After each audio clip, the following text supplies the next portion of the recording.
Nifty bank Nifty में एक continuous bullish action जारी है। ऊपर की तरफ जा रहा है हल्का पॉज लेते हुए। अब क्या ये मोमेंटम कंटिन्यू होने वाला है? क्या हिसाब से हमें ट्रेड करना है? कौन से लेवल्स पे बाइंग करना है? कौन से लेवल्स पे सेलिंग करना है? डिस्कस करेंगे इन डिटेल ये वीडियो में। गुड इवनिंग, मेरा नाम है स्वेल। चलते एनालिसिस पे।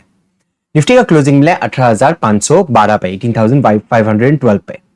Important thing to note, Friday के दिन वापस से एक flattish to slightly gap up open, उसके बाद हल्का सेल ऑफ, मतलब एक वॉलेटिलिटी वाला दिन ही रहा। एक रेंज के अंदर ही बना हुआ था एंड पूरा दिन वही रेंज के अंदर एक्शन हुआ है। अब यही रेंज के ऊपर का हमारा कल के लिए प्राइस डिसाइड होने वाला है। ऊपर की तरफ का जो रेजिस्टेंस है, ज्यादा रेजिस्टेंस नहीं है। एक रेजिस्टेंस है 18,404 तक, 4 पे। यहां तक का कंटिन्यूएशन एक मोमेंटम होके पॉज ले सकता है मार्केट। ये पॉज लेने के बाद फिर कंटिन्यूएशन और ऊपर की तरफ का हमें मूवमेंट दिख सकता है। बैंक निफ्टी में ऑलरेडी ये मूवमेंट हो चुका है, ऑल टाइम हाइज ब्रेकआउट हुआ है एंड ऑल टाइम हाइज के लेवल के ऊपर ही ट्रेड कर रहा है, वो आसपास में ही ट्रेड कर रहा है। सो कल का प्लान क्या होना चाहिए?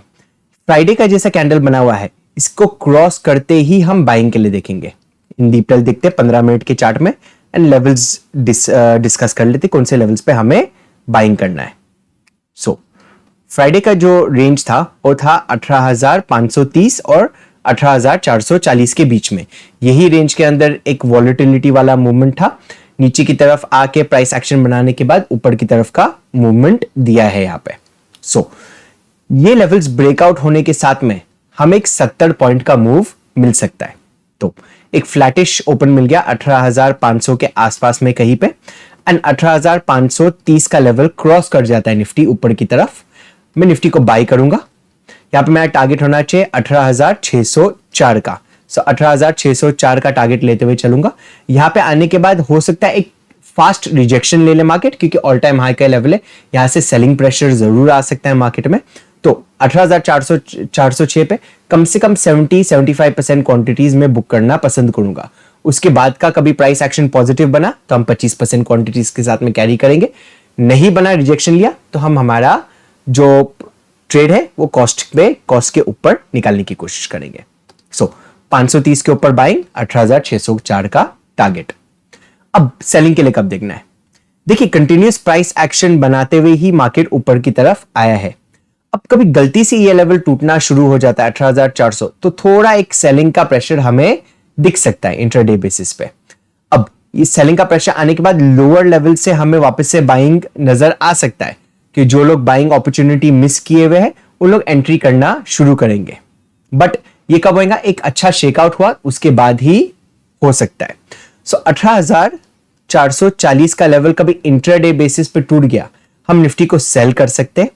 यहां पे जो टारगेट होना चाहिए वो 18,320 तक का हमारा टारगेट होना चाहिए। इससे बड़ा टारगेट लेते हुए नहीं चलूंगा मैं। ये 120 पॉइंट का टारगेट लेते हुए चलेंगे। यहाँ पे एक ऑलरेडी एक सपोर्ट जोन है, ऑलरेडी पहले भी यहाँ पे काफी काम हो चुका है। सो 320 तक का टारगेट रहेगा। उससे ज्यादा कभी नीचे आना शुरू हुआ तो हम पोजीशंस को ट्रेल करते हुए चल सकते हैं। अब कभी गैप अप या गैप डाउन ओपन हुआ तो थोड़ा इंटरेस्टिंग वाला सिचुएशन हो सकता है। अब गैप अप का जो सिचुएशन है उसमें देखना पड़ेगा कि गैप अप कहां पे हो रहा है। कभी 18,604 के ऊपर गैप अप हो गया एंड यहां पे 15 मिनट के लिए सस्टेन कर गया मार्केट, तो ये और ऊपर की तरफ निकल सकता है। 18,404 का एक ये लेवल है जहां पे प्रीवियस ऑल टाइम हाई है। इसके ऊपर निकल के सस्टेन कर दिया तो ये ब्रेक अवे गैप हो सकता है। सो ये केस में हम बुलिश ही रहने वाले, यहाँ पे सेलिंग के लिए नहीं सोचूंगा। तो इन केस अगर गैप अप ओपन भी हुआ तो हम सेलिंग के लिए प्रायोरिटी नहीं देने वाले निफ्टी में। तो ये केस में 18,604 के ऊपर 15 मिनट सस्टेन कर दिया, प्राइस एक्शन बन के हम बाइंग के लिए देखेंगे। ये जो ट्रेड है मैं ग्रुप में पोस्ट कर दूंगा। कभी आपने ज्वाइन नहीं किया अभी तक तो नीचे डिस्क्रिप्शन बॉक्स में टेलीग्राम का ग्रुप है, आप ज्वाइन कर सकते हैं। अब कहां तक का टारगेट आएगा इसका, ये हम कुछ कह नहीं सकते। वो देखना पड़ेगा कि बाइंग का स्ट्रेंथ कितना बड़ा हो जाता है, कि ऊपर की तरफ का कोई रेजिस्टेंस नहीं है। यहाँ पे प्राइस एक्शन बनाते हुए कभी एंट्री मिल गया, हमें 20 से 25 रुपए का स्टॉप लॉस रखना है एंड 50 रुपए प्लस का एक बार टारगेट होना शुरू हुआ एज पर स्पॉट प्राइस, हमें अग्रेसिवली ट्रेल करते हुए चलना है।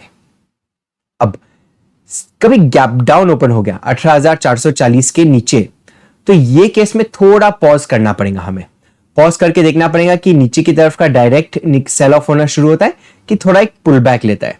यहाँ पे बेस्ट केस सिनेरियो रहेगा, कभी पुल बैक लेके रिजेक्शन लिया मार्केट ने 440 के लेवल से, तो ही हम सेलिंग के लिए देखेंगे। ये डायरेक्ट कभी सेल ऑफ आ गया तो हम कम क्वांटिटीज के साथ में सेल कर सकते हैं। ये केस में प्राइस एक्शन का वेट करना बहुत जरूरी हो जाएगा। बट तो एक नेगेटिव कैंडल डायरेक्टली आ गया, उसके ऊपर आप शॉर्ट नहीं कर पाएंगे, आपको रुकना पड़ेगा कि एक लोअर लो लोअर हाई वाला स्ट्रक्चर बन गया, उसके बाद हम शॉर्टिंग की अपॉर्चुनिटी देखेंगे। चलिए देखते हैं अभी बैंक निफ्टी को किस तरह से ट्रेड किया जा सकता है।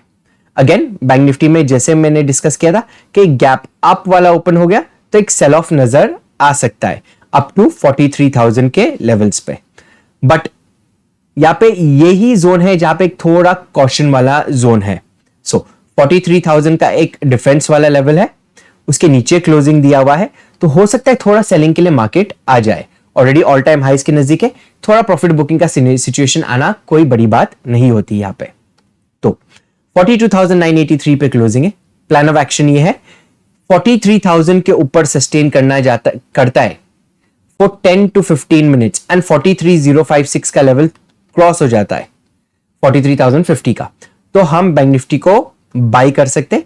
यहाँ पे टारगेट होना चाहिए हमारा 43,270 के आसपास में। तो ये जो हाई बनाया है इसके आसपास का हमारा टारगेट होना चाहिए। ये क्रॉस किया तो हम थोड़े क्वांटिटीज के साथ में कैरी कर सकते हैं, बट यहाँ पे एटलीस्ट पार्शियल क्वांटिटीज हमें बुक करना है, 70 to 80% क्वांटिटीज बुक करना है। कभी ये मूवमेंट मिल गया तो सेलिंग के लिए कब देखना है, जब तक मार्केट 43,000 के नीचे रह रहा है तो थोड़ा एक कॉशन मेंटेन करते चलना है। ये सेलिंग के लिए हम देख सकते हैं 42,930 के नीचे में शॉर्ट करना शुरू करूंगा मार्केट को। यहां पे अब चाहे तो ये जो लो बना हुआ है 42,850 के आसपास में, यहां पे आप क्वांटिटी ऐड कर सकते हैं 42,850 के नीचे। जो टारगेट होना चाहिए 42,800 एंड 42,650 के आसपास का, 42,650 के आसपास का हमारा फाइनल टारगेट रहने वाला है। अब कभी गैप अप या गैप डाउन सिचुएशन हुआ, देखिए कभी गैप अप हुआ ये जोन के अंदर तो एक वॉलेटिलिटी वाला जोन हो सकता है मार्केट यही जोन के अंदर कल के दिन रह जाए एंड फिर ब्रेकआउट हमें बाद परसों मिले या थर्सडे के दिन मिले या वेडनेसडे के दिन मिले। बट ये जोन एक वॉलेटिलिटी वाला जोन है, तो ये जोन के अंदर मैं ट्रेड करना पसंद नहीं करूंगा। सो 43,050 से लेके 43,270 के आसपास में ये जो 220 पॉइंट का रेंज है, यहाँ पे मैं ट्रेड नहीं लेने वाला, कंफ्यूजन वाला जोन हो जाएगा, तो अवॉइड करेंगे। बट कभी गैप डाउन वाला सिचुएशन हुआ तो मैं एक पुल बैक का वेट करूंगा। यहां पे डायरेक्ट शॉर्ट करने का लोअर लो लोअर हाई वाला स्ट्रक्चर बना तो भी मैं निफ्टी को शॉर्ट करना प्रेफर करूंगा, बैंक निफ्टी को नहीं। बट यहाँ पे रिजेक्शन लिया 42,930 से, सो पुल बैक लिया, रिजेक्शन ले लिया ये लेवल से, तो यहाँ पे हम सेलिंग के लिए देख सकते हैं। टारगेट सिमिलर ही रहेगा 42,800 के थोड़ा नीचे एंड 42,680-650 के आसपास का टारगेट रहेगा। हमारा वीडियो कभी आपको अच्छा लगा तो लाइक एंड शेयर जरूर करना। ऑल्सो अभी तक टेलीग्राम ग्रुप नहीं ज्वाइन किया तो डिस्क्रिप्शन बॉक्स में लिंक है, उसे जरूर ज्वाइन कीजिए। Thank you for watching the video. Have a great trading day.